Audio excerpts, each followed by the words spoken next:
Hey Denchbags, what's going on? It's Landon Remixes here, and welcome to the 4th edition of Rapid Fire Reviews. And I'm just going to try to fire right into this. The first record that I'm going to review is the new one from Of Monsters and Men, Beneath the Skin. And I was kind of hyped to hear what they were going to sound like after their debut record, My Head is an Animal, released. And they kind of developed an interesting sound. I really dig the single Little Talks, but I didn't really like the album as a whole a lot, and I feel like with this record they actually did progress into a better sound, lyrically and vocally and instrumentally, and a little bit of the production too. I think they definitely progressed forward with this record. And you can listen through this whole record as a whole, and it does sound very crisp, very smooth, and they definitely did progress into something more interesting and a better sound, I think, and something that I could listen to on a weekly basis or so. There's just a couple bones I have to pick with this record. First of all, it gets very predictable after probably the 5th track, and you can kind of predict what the rest of the album's going to sound like, and nothing's really too surprising, which is very disappointing when you get into an album and you hope for something like that, hope to hear some kind of difference, and then it just kind of fails to do that. That's probably what a 10 out of 10 record would be, but this one didn't quite reach there. And the other bone I have to pick would probably be the overuse of the vocalists, especially the female vocals on this record. Just get heavily used in probably 3 or 4 or 5 tracks in a row. All we hear is her, and we don't hear as much of the male vocals, and he comes back at the end with tracks like Eye of the Storm.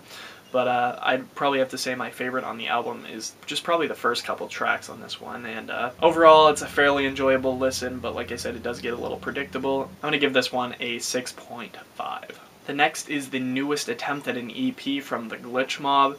This one is called Piece of the Indestructible, and it follows their record from last year, Love, Death, Immortality, which I actually liked a good amount. But after seeing them 3 times last year, and hearing the album over and over again, I kind of realized how predictable the album becomes, and it didn't end up making my top 10, but it was still a fairly enjoyable listen. With this newest EP, I think they actually went for something pretty different from what they've previously done.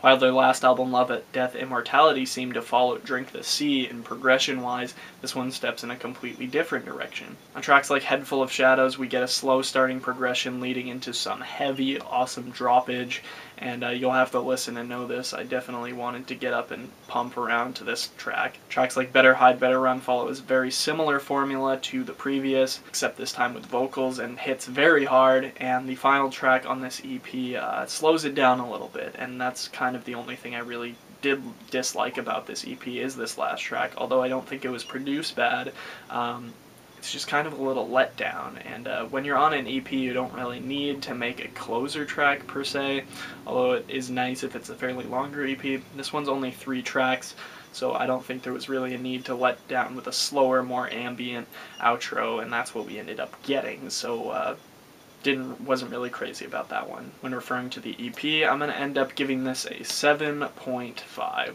The next album I'm going to review is the newest record from Crookers. This one's called 16 Chapel, which I think is a reference to Justin Bieber calling the Sistine Chapel 16 Chapel. Anyway, as we get into this one, the things that really bug me about this record is the same thing that bugs me about Diplo's music, just kind of high-pitched, crazy sounds that don't really fit along with the groove that the songs are going with, and that's just my strict opinion. A lot of people do enjoy things like that, but I just don't. And I think a little bit less than half of these tracks do make it off as very successful to me, very groovy, mostly probably the housey ones, and other than that, when you start to get into a little bit toward a trap sound and hip-hop routes, I think that's where this album goes wrong. Trying to fit on producers like TJR and Zombie Nation on this one, I feel like that also kind of dragged me away, as they didn't really make very awesome appearances. And I think if this record could have taken a little more interesting route, this ends up going pretty south pretty fast, but a little less than half of it is enjoyable.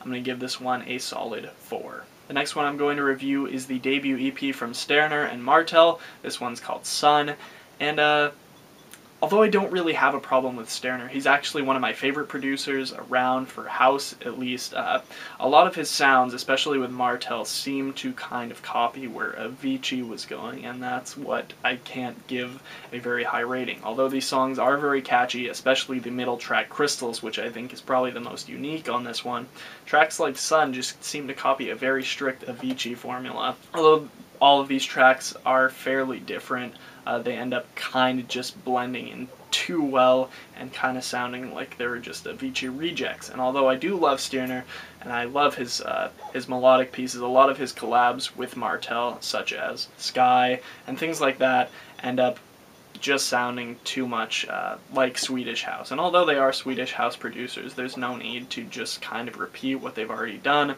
And even tracks like Son follow basically the same exact formula as their previous track with William Eck, Sparks, and almost has the same exact melody and same exact feel to it. So although I do really enjoy the material on this, my thoughts on its uniqueness kind of push me away, so I'm going to give this one a solid 5. Last one I'm going to talk about today is the second album from Morgan Page, called DC Too Light. And I was rather excited to hear this one after hearing some of the singles like Open Heart, featuring Lissy, who did the vocals for The Longest Road, which is probably Morgan Page's biggest hit. I think a lot of this record just followed a pretty generic formula, and when he tried to veer into electro house and other genres, especially big room, like on the track with Carnage, I think he just fell flat and it ended up being fairly generic. There were a couple ones I liked on this, like I said. Open Heart and tracks like Trigger are pretty catchy. And I would say, since I only like a couple tracks, I was going to give this one probably a 2 or a 2.5. But I didn't really find trouble getting all the way through this record. I listened to it in the background and I didn't have any problem listening to it. But a lot of it wasn't very enjoyable, but it wasn't very unenjoyable either. But I did only really dig a couple tracks on this one, and it was fairly bland, especially on We Receive You with Carnage, so I don't think I can give this one higher than a solid 3. Now, what do you guys think about this edition of Rapid Fire Reviews? I know I really enjoy making these and kind of firing out my thoughts on things without having to fully explain my thoughts on every track, which I seem to ramble on about in a lot of other reviews. Anyway, I hope you guys enjoyed this edition. What should I review next? Give me some suggestions in the comments. Rapid fire those at me. No pun intended. Anyway, hope you guys enjoyed this. Let me know what you think. Peace out.